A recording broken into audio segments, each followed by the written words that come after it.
Kami selaku Gembala Sidang Gereja Sidang Jemaat Pentakosta di Indonesia, Jemaat Kasih Anugerah Cempaka Putih Timur, Jakarta, mengucapkan selamat tahun baru 2021.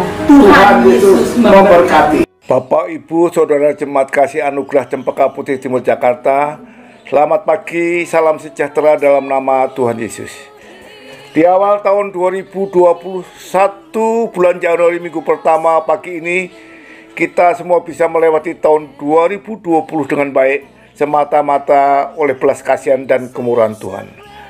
Banyak kehidupan di sana-sini yang tidak bisa melewati tahun 2020 karena menghadap Sang Pencipta, karena penyakit, juga karena pandemik COVID-19 ini.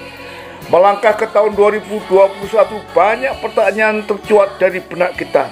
Apakah dengan adanya pandemik, keadaan akan membaik atau malah memburuk?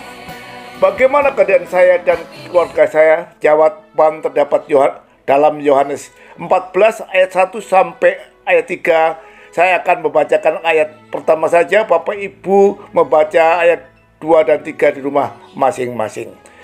Janganlah gelisah hatimu, percayalah kepada Allah, percayalah juga kepadaku. Ayat mengatakan janganlah gelisah. Kata gelisah di dalam teks ini adalah talasso, bahasa Yunani yang artinya terganggu, tidak tenang, cemas, dan tertekan. Setiap hari kehidupan kita pasti ada kecemasannya dan Tuhan mengerti itu. Maka Tuhan mengatakan jangan gelisah. Banyak hal yang dapat membuat kita gelisah, dari hal kecil sampai hal besar, dari hal yang berisiko kecil sampai hal yang berisiko besar.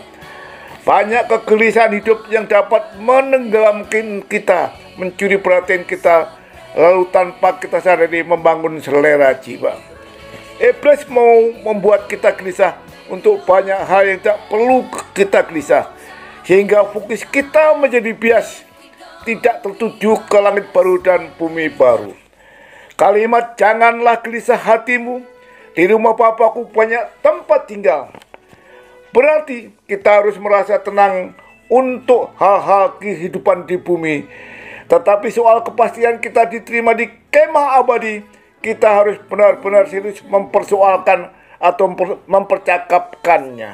Nah, di sini kita berbicara prioritas. Kalau kita misalnya diagnosis sakit jantung, harus pasang ring. Walau kita banyak masalah, yang satu ini pasti akan menyita perhatian kita, bukan? Ada yang berhenti bekerja, ada yang menyerahkan perusahaan kepada keluarga, lalu mulai membuat jadwal pergi ke rumah sakit ke luar negeri,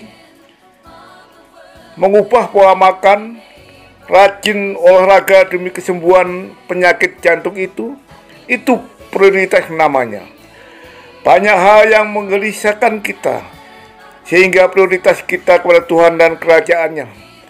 Tetapi kepada yang lain seharusnya walaupun banyak masalah yang menjadi sumber kecemasan, jangan tenggelam dengan kecemasan itu, tetapi biarlah hati kita hanya dicemaskan oleh realitas kekekalan, yang oleh karenanya kita berusaha untuk mengalami kepastian diterima Tuhan di kemah abadi.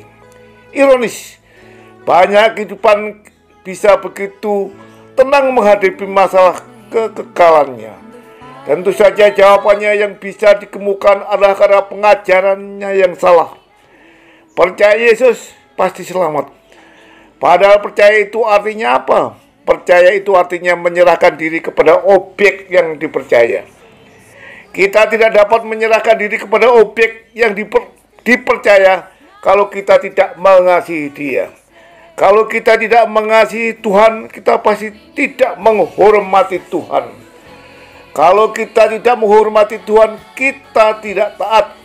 Maka kata percaya yang dimiliki banyak orang itu hanya sekitar keyakinan pikiran. Percaya dalam pikiran tidak ada harga yang harus mereka bayar. Sebaliknya, percaya yang benar itu ada harganya. Menyerahkan diri kepada objek yang dipercaya, dan untuk menyerahkan diri dengan benar kepada objek yang kita percaya, kita harus mengasihi Tuhan. Dan untuk mengasihi Tuhan itu kembali kepada masing-masing individu. Saudara, bila kita tidak diterima di kemah abadi, penyesalan kita itu lebih besar dari sakit kita. Karena banyak kehidupan menganggap hal kekekalan ini gampang atau murah, maka kecemasan mereka dipindahkan kepada banyak hal. Konsep kalau untuk Tuhan mah gampang sudah, dia pasti terima aku, atau dia pasti tidak menolak, sangat menyesatkan dan membuat kita menganggap hal kekekalan murahan dan gampang. Ironis, banyak kehidupan lebih takut kekurangan, lebih takut tidak terhormat daripada ditolak Allah. Dan biasanya kehidupan seperti ini akan hidup sembarangan. Itulah sebabnya Yesus berkata di dalam Lukas 12 ayat 32 yang berbunyi, "Janganlah takut, hai kamu kawanan kecil, karena Bapamu telah berkenan memberikan kamu kerajaan itu."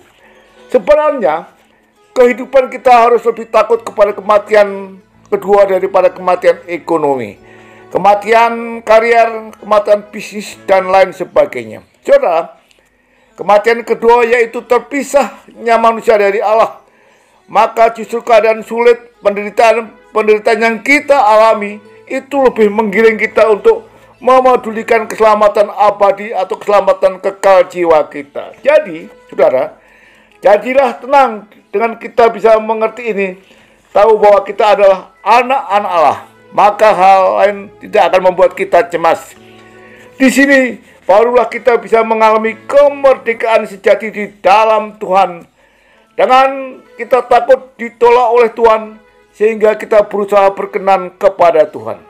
Kita baru bisa sungguh-sungguh menghormati Tuhan dengan benar. Maka jadilah tenang dalam ketidaktenangan.